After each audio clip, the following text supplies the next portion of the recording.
जब भी कोई गवर्नमेंट अमेरिका में चेंज होती है हम उसकी तरफ देखते हैं। क्यों? इसलिए कि beggar can not be choose. पहले हम ब्रिटिश के गुलाम थे, ठीक है, अब हम अमेरिका के गुलाम हैं। अच्छा। और कल को हम चाइना के गुलाम होंगे। हमारी जो अपनी आइडेंटिटी है वो किधर गई? 1947 में जिनसे अलग हुए थे क्या आज वो भी गुलाम है? मतलब सवाल तो ये है। एक साइड पे रशिया के प्रेसिडेंट पुतिन, ये भी आज की स्टेटमेंट है, वो ये कह रहे हैं इंडिया को ग्लोबल लीडर्स में अपनी एक मतलब ये जगह देनी चाहिए ताकि अब इंडिया भी अपने फैसले कर सके, दुनिया के फैसलों में इन्वॉल्व हो सके। मेरा क्वेश्चन ये है, अगर आज पुतिन बात कर रहा है कि इंडिया को आप स्पेस दें, ग्लोबल इंडिया को आप प्रमोट करें, वो पाकिस्तान के बारे में क्यों नहीं बात करता? क्योंकि उनको पता है कि पाकिस्तानी गद्दार कौम है। गद्दार नहीं, ये वो कौम है जो वेंटिलेटर पे है। बहुत बड़ा फर्क है इंडिया और पाकिस्तान। ठीक हो गया। इंडिया के जो स्टेक्स हैं बहुत हाई हैं, वो जो पैसे का वॉल्यूम है, क्योंकि दुनिया में बिजनेस चल रहा है। ठीक है, बिल्कुल जाहिर बात है। इसमें कोई लाइक्स और डिसलाइक्स नहीं है, इसमें सिर्फ आपके जो फायदा देखा जाता है। मेरे छोटे होते हुए हमें एक टाइम था, मुझे याद है, मेरे दोस्त ने मुझे कहा था कि हमने अगर तरक्की नहीं की तो इंडिया ने क्या की।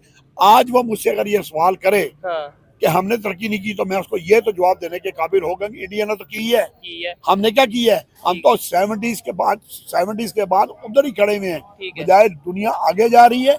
21st सेंचुरी में हम 15th सेंचुरी में जा रहे हैं। उसकी वजह करप्शन। हमारा जो हेल्थ सेक्टर है, जैसे नर्सेज हैं जो और हेल्थ केयर स्टाफ है, वो इस काबिल ही नहीं है कि वो किसी भी यूरोपियन कंट्री में, इंग्लिश स्पीकिंग कंट्री में जाके सर्व कर सकें। ठीक हो गया। तो अगर आप डबलिन जाएं या आप किसी और यूरोपियन कंट्री में जाते हैं तो जो इंडियन नर्सेज हैं वो आपको नजर आएंगे और they are doing very well. जज्बे से लड़ाई तो होती है, अच्छा, तरक्की नहीं हो सकती। उसके लिए आपको वेपन चाहिए, क्या? टेक्नोलॉजी। नमस्कार दोस्तों, मेरा नाम अनुज धीमान और आप देख रहे हैं नेशन ब्रो। अभी मैं आपको जो वीडियो दिखाने जा रहा हूं, इसको देखने के बाद में आपके जहन से बहुत ऐसी चीज़ें क्लियर हो जाएंगी जो पाकिस्तान के बारे में होंगी, क्योंकि पाकिस्तान के हालात बहुत ज़्यादा ख़राब हो चुके हैं। एक पाकिस्तानी चाचा हैं जो ऐसी बातें पाकिस्तान के बारे में कर रहे हैं जो शायद कोई पाकिस्तानी सुन ले तो उसको बहुत ज़्यादा गुस्सा आने वाला है। वीडियो रियल एंटरटेनमेंट TV का है। अगर आप भी मेरी तरह रिएक्शन वीडियो बनाकर पैसे कमाना चाहते हैं तो आप मेरा यूट्यूब रिएक्शन का कोर्स खरीद सकते हैं, जिसका प्राइस 1000 रुपये है। स्क्रीन में मेरा व्हाट्सअप नंबर आ रहा है। अगर आप कोर्स खरीदना चाहते हैं तो मुझसे कॉन्टेक्ट कर सकते हैं। पहले हम ब्रिटिश के गुलाम थे, ठीक है, अब हम अमेरिका के गुलाम हैं। अच्छा। और कल को हम चाइना के गुलाम होंगे। हमारी जो अपनी आइडेंटिटी है वो किधर गई? हमने आज तक 77 ईयर में हमने क्या अचीव किया है? ठीक है। जब भी कोई गवर्नमेंट अमेरिका में चेंज होती है हम उसकी तरफ देखते हैं। क्यों? इसलिए कि beggar can not be choose. हम हैं, ख्वाजा आसिफ के वर्ड्स बोल रहा हूँ, वेंटिलेटर पे हैं। तो जो कौम वेंटिलेटर पे है उसने क्या चूज करना है, उसने क्या डिसाइड करना है? इन्होंने आकाओं के हुक्म मानने हैं और आकाओं के हुक्म को मान के इन्होंने आगे अपनी गवर्नमेंट को रन करना है। ये है इस सवाल का जवाब। वहां पे चाहे ट्रंप आए या कोई हो रहा है, हमारा उससे कंसर्न नहीं है। लेकिन क्योंकि पाकिस्तान जो है वो अमेरिका की कॉलोनी है, ये अपने आकाओं से हुक्म लेके आगे गवर्नमेंट को रन करेंगे, वरना ये कंट्री नहीं चला सकते। ठीक है, आपने जैसे भी बोला है कि पहले 1947 से लेके अब तक हम गुलाम हैं। पहले हम गोरों के, फिर हम अमेरिका, और फिर आगे अल्लाह ना करे कि वह मतलब ये है कि आगे जाके हम जो सा वो चाइना के हों। लेकिन 1947 में जिनसे अलग हुए थे क्या आज वो भी गुलाम है? मतलब सवाल तो ये है। एक साइड पे रशिया के प्रेसिडेंट पुतिन, ये भी आज की स्टेटमेंट है, वो ये कह रहे हैं इंडिया को ग्लोबल लीडर्स में अपनी एक मतलब ये जगह देनी चाहिए। जो ग्लोबल लीडर्स है, फॉर्म है, वहां पे एक जगह देनी चाहिए ताकि अब इंडिया भी अपने फैसले कर सके, दुनिया के फैसलों में इन्वॉल्व हो सके। जबकि पाकिस्तान देख रहा है जी अमेरिका आए हमारे साथ कुछ फेवर करे, चाइना हमारी कुछ फेवर करे, अपना जो है सऊदीया कुछ फेवर करे। अभी आप भाईजान से बात कर रहे थे, उन्होंने बताया कि जो इंडियंस हैं उनकी एक आइडेंटिटी है। बिल्कुल है। सबसे पहले वो पैट्रियट हैं। ठीक है। जो बंदा अपनी कंट्री के साथ लॉयल होगा वो पैट्रियट होगा, वो अपनी कंट्री के बारे में बात करेगा। यहाँ पे जितने भी लोग रहते हैं वो सीधा काम करना तो जानते ही नहीं है, उनको पता ही नहीं है सीधा काम क्या है। वो जाते हैं शॉर्टकट के ऊपर। जब आप शॉर्टकट के ऊपर जाएंगे तो कौन सी दुनिया, कौन से लोग आपके साथ खड़े होंगे? मेरा क्वेश्चन ये है, अगर आज पुतिन बात कर रहा है कि इंडिया को आप स्पेस दें, इंडिया को आप प्रमोट करें, वो पाकिस्तान के बारे में क्यों नहीं बात करता? क्योंकि उनको पता है कि पाकिस्तानी गद्दार कौम है। गद्दार नहीं, ये वो कौम है जो वेंटिलेटर पे है, तो वेंटिलेटर की कौम ने क्या तरक्की करनी है? नहीं, उसमें कुछ लोग ये लॉजिक देते हैं पाकिस्तान में, मतलब मैं तो जाहिर बात है आपकी बात को अंडरस्टैंड करता हूँ, मुझे बड़ी अच्छी लगती है इनकी बातें, अक्सर इनके साथ प्रोग्राम करते हैं, लेकिन कुछ लोग ये कहते हैं यार इंडिया इसलिए दुनिया के दूसरे कंट्री सपोर्ट करते हैं, उनकी आबादी ज्यादा है, उनकी मार्केट बड़ी है, इसलिए लोग उन्हें सपोर्ट करते हैं। इसमें ये बात नहीं है कि इंडिया ने कुछ अच्छा कर लिया या इंडिया लॉयल है, इंडियंस लॉयल है अपने कंट्री के साथ, उनकी आबादी ज्यादा है, मार्केट ज्यादा है, तो इसलिए सपोर्ट करते हैं। मुझे कुछ लोग ये जवाब देते हैं, तो उनके लिए आपकी क्या? मेरा क्वेश्चन ये है कि अगर इंडिया की आबादी ज्यादा है और इस वजह से इंडिया की अगर आबादी ज्यादा है तो उनके लोगों ने आबादी की तरफ ध्यान तो दिया ही दिया है, उन्होंने मेहनत की तरफ भी ध्यान दिया, उन्होंने दुनिया में अपनी आइडेंटिटी बनाई है कि हमारी एक आइडेंटिटी है। पाकिस्तान की आइडेंटिटी क्या है? बैगर्स। मुझे शर्म आती है, मैं खूबसूरत मुल्क में पैदा हुआ, अल्लाह ताला ने मुझे खूबसूरत तरीन जमीन दी और मैं फख्र महसूस करता हूँ पाकिस्तानी होने पे। गो मैं ब्रिटिश भी हूँ, लेकिन मेरी पहली आइडेंटिटी मेरा मदरलैंड पाकिस्तान है, जिससे मुझे प्यार अपनी जान से ज्यादा प्यार है। लेकिन क्वेश्चन ये है कि कब तक हम वेंटिलेटर पे चलेंगे?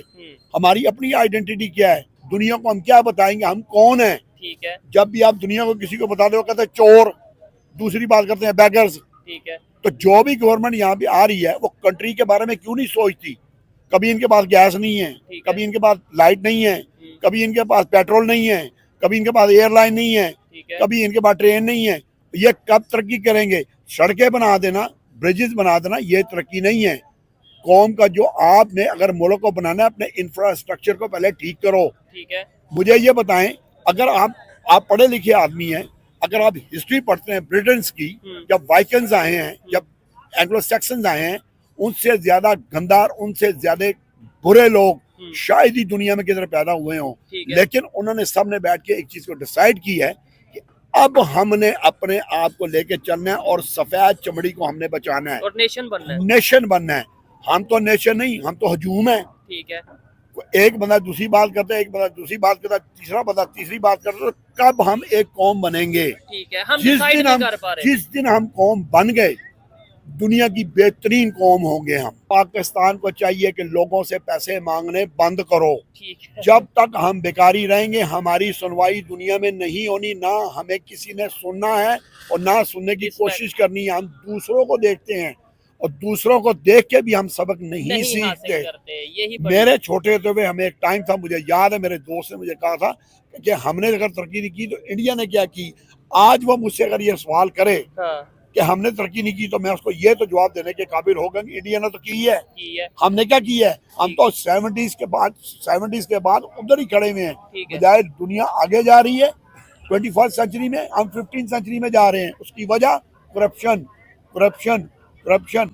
कब ठीक करेंगे हम अपने आप को? नहीं, उसमें एक चीज ये भी शायद होगी, आप मेरी बात से एग्री या डिसएग्री कर सकते हैं कि शायद 70s के बाद या 80s की अगर हम बात कर लें, उन्होंने उधर यूनिवर्सिटीज, IIT, एजुकेशन, इन टेक्नोलॉजी के ऊपर वर्क स्टार्ट कर दिया। हमने इधर अफगानिस्तान की जंग में इन्वॉल्व हो गए, हम इधर तालिबान और इन चीजों में इन्वॉल्व हो गए, तो फिर जाहिर बात है देखें पाकिस्तानी कौम के पास सबसे बेहतरीन जो चीज है ना, वो है एक्सक्यूज ढूंढते हैं, बहाना कि हमने ये किया तो ये हो जाता, ये करते तो वो हो जाता। और भाई मेरा कहने का मतलब है ये दुनिया के साथ साथ दुनिया चलती है। ठीक है, जब माइग्रेशन इश्यूज आते हैं, जब माइग्रेशन हुई है, पाकिस्तान हिंदुस्तान बना है, तकरीबन जो है 10 लाख से ऊपर बंदा मरा है। ठीक है, हिंदुस्तान भी बन गया, पाकिस्तान भी बन गया। हमारा मसला क्या है? हमने ढूंढना है शॉर्टकट। ये कौम का नाम जो है वो है शॉर्टकट। लॉ की वायलेशन करना इस कौम का स्लोगन है। जो बुरा काम है इन्होंने करना है, अच्छाई की तरफ जब इनको लेके आओ तो ये कहते हैं ये बहुत लंबा काम है, हमने नहीं करना। तो जब आपने लंबा काम नहीं करना, शॉर्टकट ढूंढना है, तो फिर आपने कशकोर ही उठाना है ना। आप कशकोर उठाओगे, दुनिया से मांगोगे, दुनिया इज्जत नहीं करेगी। अपनी आइडेंटिटी बनाओ, दुनिया को बताओ कि हम एक जो है इज्जतदार कौम है, इज्जतदार कौम की तरह दुनिया में हम रहना चाहते हैं। हमारी भी इज्जत है, हमारी भी सुनो। वो क्यों नहीं सुनते? जिधर जाते हैं पैसे मांगते हैं। और हम खुद कह देते हैं बेगर्स कांट बी चूजर, हम खुद कह देते हैं कि हम मुश्किल में नहीं है, हम भीख मांगने नहीं आए लेकिन थोड़ी हेल्प लेने आए हैं। हेल्प लेने, जब आप अमेरिका में एड लेने गए हो, 7 स्टार होटल में आप ठहरे हुए हो, ठीक है, तो आप एड मांगने के लिए गए हो, तो कौन एड देगा आपको? क्वेश्चन ये है कि आप अगर बेकारी के तौर पे गए हो, एक नॉर्मल होटल के अंदर आपको ठहरना चाहिए, ठीक है। जो भी वहाँ पे एड लेने के लिए गए हैं, जब आप 7 स्टार में ठहरे हैं, जिधर वो गोरे खुद भी नहीं ठहरते, तो उधर बैठ के आप उनको कहते हैं हमें भीख दो, तो आगे से वो आपको जवाब क्या देते हैं। अगर आप 7 स्टार का होटल का रेंट पे कर सकते हो तो फिर कंट्री का भी रेंट पे करो। मैं कहता हूँ ऐसी बातें, ये मेरी पर्सनल ओपिनियन है, लेकिन मतलब कि ऐसी बातें या ऐसे लोगों को पाकिस्तान के मेन स्ट्रीम मीडिया, हमारे मेन स्ट्रीम मीडिया पे होना चाहिए, बजाय इसके कि जी वो इमरान खान चोर, वो नवाज शरीफ चोर, वो पॉलिटिशियन गलत। इसके बजाय हमें इंटरनेशनल लेवल पे जो चीजें चल रही हैं, दुनिया कहाँ पे चली गई है, हम कहाँ पे खड़े हैं, ऐसे लोग अगर बैठे हैं, ऐसे जर्नलिस्ट या कोई भी अगर पब्लिक में से भी कोई ऐसे लोग बैठे हैं, ऐसी डिस्कशन हो, तो आपको नहीं लगता कि हमें अपनी हकीकत का तो कम से कम पता चलेगा, जो हम खुद को बेवकूफ बना रहे हैं कि भाई नहीं जी पाकिस्तान में बड़ा वो है जज्बा। नो डाउट जज्बा ये सब कुछ है, जज्बे को इकोनॉमी के बगैर, टेक्नोलॉजी के बगैर जज्बे का क्या करना है, कोई फायदा ही नहीं होगा। नहीं आप में बड़ा जज्बा है, लेकिन मेरे पास वेपन है, आप क्या करेंगे। देखें, जज्बे से लड़ाई तो होती है, अच्छा तरक्की नहीं हो सकती, उसके लिए आपको वेपन चाहिए या टेक्नोलॉजी। इंडियंस जो हैं हेल्थ सेक्टर में, हाँ डबलिन के अंदर या आयरलैंड में, क्योंकि उनको हेल्थ सेक्टर में लोग चाहिए। ठीक है। अभी हमारा जो हेल्थ सेक्टर है, जैसे नर्सेज हैं या और हेल्थ केयर स्टाफ है, वो इस काबिल ही नहीं है कि वो किसी भी यूरोपियन कंट्री में, इंग्लिश स्पीकिंग कंट्री में जाके सर्व कर सकें। ठीक हो गया। तो अगर आप डबलिन जाएं या आप किसी और यूरोपियन कंट्री में जाते हैं, तो जो इंडियन नर्सेज हैं वो आपको नजर आएंगे और they are doing very well. मुझे सर से बात करके, इनसे बात करके बड़ा अच्छा लगा, सीखने को मुझे खुद मिला। ये थोड़े से सर गुस्से में बात करते हैं लेकिन सच बोलते हैं। लास्ट में कोई मैसेज, मतलब पाकिस्तानियों को, हम लोगों को, यूथ को क्या मैसेज देना? मैं यूथ को ये मैसेज दूंगा, शॉर्टकट को छोड़ दो, अपने मुल्क से प्यार करो और अपने मुल्क के बारे में सोचो। अगर 16-17 हजार जो वेल एजुकेटेड पीपल हैं यहाँ के वो कंट्री छोड़ के अगर चले जाएंगे तो इस कंट्री को कौन लुक आफ्टर करेगा? आप 16-17 हजार कह रहे हैं, लाखों की तादाद में जा रहे हैं। नहीं, मैंने रिसेंटली बात की है, वीक बिफोर मैंने ये न्यूज पढ़ी है वहाँ से कि जी 16-17 हजार लोग जो वेल एजुकेटेड है वो कंट्री छोड़ के चले गए हैं। ठीक है। मेरी रिक्वेस्ट है आप लोगों से, आप अपने मुल्क में रहें, अपने मुल्क के लिए कुछ करें। हम तो इस काबिल नहीं है कि इस मुल्क में रहें, क्योंकि ना तो हम वेल एजुकेटेड हैं।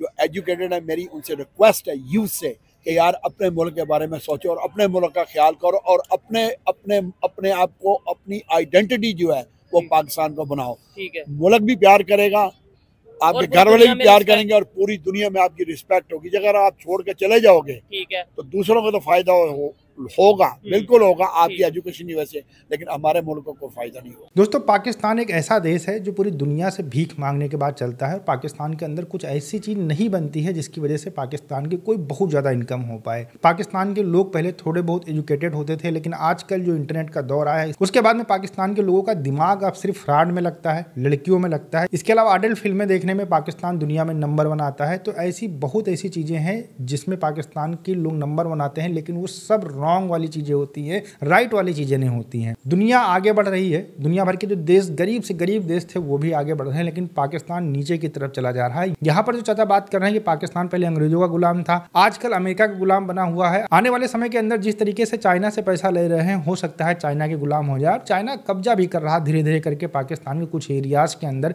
चाइना की खास बात है कि जब भी वो किसी देश को पैसा देता है तो वहाँ की थोड़ी बहुत जमीन होती है वो उस पर 99 ईयर का लीज ले लेता है और उसके बाद में उस एरिया के अंदर उस देश के लोग ही नहीं आ सकते हैं। ऐसा उसने कई देशों के अंदर किया हुआ है। पाकिस्तान के हालात बहुत खराब हैं। इनके यहाँ के जो नेता हैं, मिलिट्री पर्सन है, इसके अलावा मीडिया है और यहाँ के जो लोग हैं, इन सारे लोगों ने पाकिस्तान को जहन्नम बना दिया है। आज लोग आटे के लिए परेशान हैं, आज लोग वहाँ पर बिजली के लिए परेशान हैं, लोग हड़ताल करते हैं तो उनके ऊपर गोलियां चलाई जाती हैं। ये सब हालात पाकिस्तान के हो चुके हैं। लेकिन इन हालातों के ऊपर जब पाकिस्तान के अंदर कोई बात करता है तो उसको जेल के अंदर डाल दिया जाता है। ये चाचा है, बहुत अच्छा कोशिश कर रहे हैं कि पाकिस्तान को किसी तरीके से अच्छा किया जाए, यहाँ के लोगों को अच्छा किया जाए। लेकिन इनकी बातें जब भी कोई पाकिस्तान का व्यक्ति सुनेगा तो जरूर ये कहेगा कि भैया ये मोदी के यार होंगे, मोदी के वजह से या भारत की वजह से पाकिस्तान की बुराई कर रहे हैं। वो कभी नहीं सोचेगा कि पाकिस्तान को अच्छा बनाने की कोशिश यहाँ पर की जा रही है। इनकी बातें हर एक पाकिस्तानी को बुरी ही लगेंगी, लेकिन सच बातें अक्सर जो है लोगों को कड़वी लगती हैं और ये कड़वा घूंट पाकिस्तान के लोग अगर पी लेंगे, चाचा की कही हुई बातों को मानेंगे, तो हो सकता है पाकिस्तान का कुछ उद्धार हो जाए, अदरवाइज कुछ भी नहीं होने वाला है। वीडियो कैसा लगा मुझे कमेंट सेक्शन में जरूर बताइएगा। मिलते हैं नए वीडियो के साथ। नमस्कार, धन्यवाद, जय हिंद, जय भारत।